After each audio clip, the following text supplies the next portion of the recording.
Civil rights groups protested President Trump's plans to take control of the Washington, D.C. Police Department. And President Trump is nominating a conservative economist to lead the Bureau of Labor Statistics. Good morning, I'm Kristen Wright from NPR News, and here are today's top stories. For at least the next 30 days, President Trump is putting Washington, D.C.'s police department under federal control and sending 800 Guard members to the streets of the nation's capital.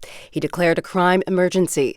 Civil rights groups protested near the White House. Jesse Rabinowitz is with the National Homelessness Law Center. Locking up people you don't like or don't want to see is textbook authoritarianism. Trump is testing opinion by focusing on groups that he believes to have little public sympathy, like folks who live outside. Right now, they are coming for homeless folks, trans folks, and migrants. But rest assured, soon they will come for everyone who is not a white, straight, cis, wealthy Christian man. Violent crime hit a 30-year low in D.C. last year. Mayor Muriel Bowser called Trump's move unsettling and unprecedented. The Attorney General for the district says his office is considering all options. The president suggested he could take similar action in other cities. European Union leaders are warning that the path to peace can't be decided without Ukraine at the negotiating table. But Ukrainian President Volodymyr Zelensky says Russia is getting ready for a new offensive in the war, not peace. President Trump and Russian President Vladimir Putin are holding talks in Alaska on Friday. As NPR's Greg Myrie notes, Alaska was a full-fledged Russian colony for more than 60 years.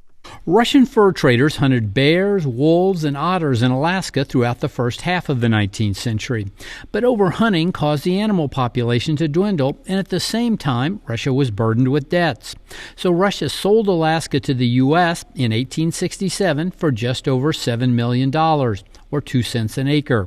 Historian Lee Farrow wrote a book about the U.S. purchase of Alaska. She says Russia had a real colony there. It wasn't just a piece of territory that they had sort of stuck a flag in, and that they had a strong presence in California as well.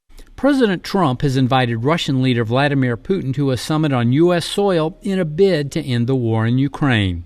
Greg Myrie, NPR News, Kyiv. President Trump is nominating a conservative economist to lead one of the federal government's top statistical agencies.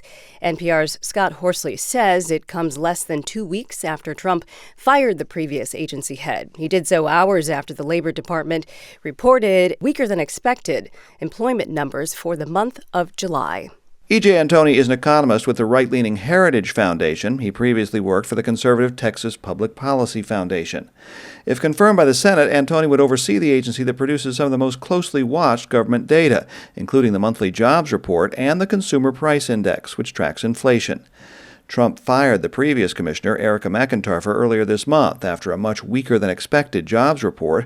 The president insisted the numbers had been doctored to make him look bad, a claim that was widely dismissed by independent observers. The job is usually held by apolitical technocrats. The choice of a partisan economist for the post is likely to raise more questions about the reliability of government economic data. Scott Horsley, NPR News, Washington. The Labor Department is out with new inflation data this morning. The annual inflation rate stayed steady, rising 2.7%. Today's report shows monthly inflation ticked up 0.2% in July from June.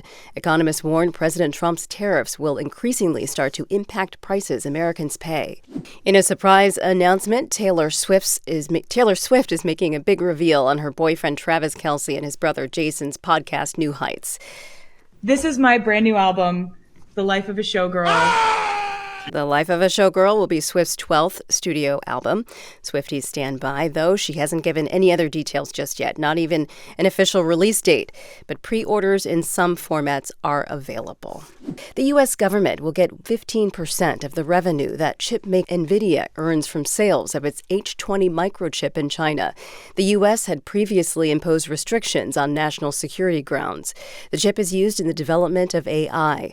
Attorney Peter Harrell advises companies and investors on international risks. Traditionally, when the government has issued export control licenses, it has done so for free. Sometimes there's a very small fee of a few $1,000s associated with processing an application, but there's just never before been this kind of concept where the government has said, we'll let you sell this stuff abroad, but you got to give us sort of a rev share, if you will, a revenue share of what you're making.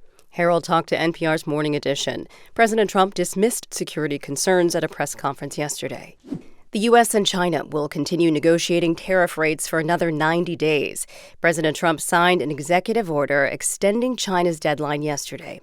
Meanwhile, in Brazil, the finance minister says the U.S. canceled scheduled trade talks between the two countries and isn't saying why or rescheduling. As NPR's Carrie Kahn reports, Brazil has been slapped with one of the highest tariffs by President Trump, 50%. Brazilian officials have complained about not being able to properly negotiate with the U.S. Finance Minister Fernando Haddad says a virtual meeting he had scheduled with the U.S. Treasury Secretary for Wednesday was canceled. The Treasury Department declined to comment. Haddad told Global News TV that so-called pseudo-Brazilians are in Washington pushing for tough sanctions. Haddad is referring to former President Jair Bolsonaro's son Eduardo, a Brazilian congressman who has allies in the Trump administration. He's lobbied for sanctions in retaliation for the treatment of his father facing coup charges. President Trump has cited Bolsonaro's trial as reason for the 50% tariff. Carrie Kahn, NPR News, Rio de Janeiro. An explosion at a steel plant near Pittsburgh has killed 2 people and sent at least 10 to the hospital. From member station WESA, Kylie Kaczynski reports investigators are trying to piece together what happened. U.S. Steel's Clairton Coke Works plant is considered the largest coking operation in North America. Rescue officials said a fire started at the plant shortly before 11 a.m. before an explosion sent black smoke whirling into the sky above the Monongahela Valley. Residents reported the explosion could be felt at least 2 miles away from the facility. Clairton Coke Works is located about 15 miles south of Pittsburgh. For NPR News, I'm Kylie Kaczynski in Pittsburgh. Environmental groups are back in court in Miami today, challenging construction of an immigration detention center in Florida's Everglades. NPR's Greg Allen reports a federal judge has put the installation of lighting, paving, and other building on hold while she hears the lawsuit. Officials say they're expanding the facility they call Alligator Alcatraz to hold as many as 5,000 detainees. After 2 days of hearings, U.S. District Judge Kathleen Williams said she found, quote, a sufficient likelihood that Florida and the Trump administration had violated federal law by rushing construction without first seeking public input or conducting an environmental impact assessment. She ordered a 2-week halt on construction activity while the lawsuit proceeds. Lawyers for Florida and the Trump administration present their case today. A second lawsuit brought by civil rights groups who say detainees' constitutional rights are being violated is set for next week. Greg Allen, NPR News, Miami. Elon Musk says he intends to take legal action against Apple. As NPR's Bobby Allen reports, Musk claims Apple's giving unfair advantage to his rivals. Musk is picking another fight with a big tech company. This time, Apple is the target of Musk's lashing out, saying he intends to take Apple to court for alleged antitrust violations. Musk says Apple is making it impossible for any AI company besides OpenAI to reach the coveted #1 spot in the Apple App Store. Musk's xAI company, which makes the chatbot Grok, ranks 6th in the App Store's top free app section. Apple hasn't responded, but OpenAI CEO Sam Altman did reply on X. Altman says Musk's claim is remarkable, given that Musk himself allegedly manipulates X to boost his views and his own companies. Bobby Allen, NPR News. This is NPR News from Washington.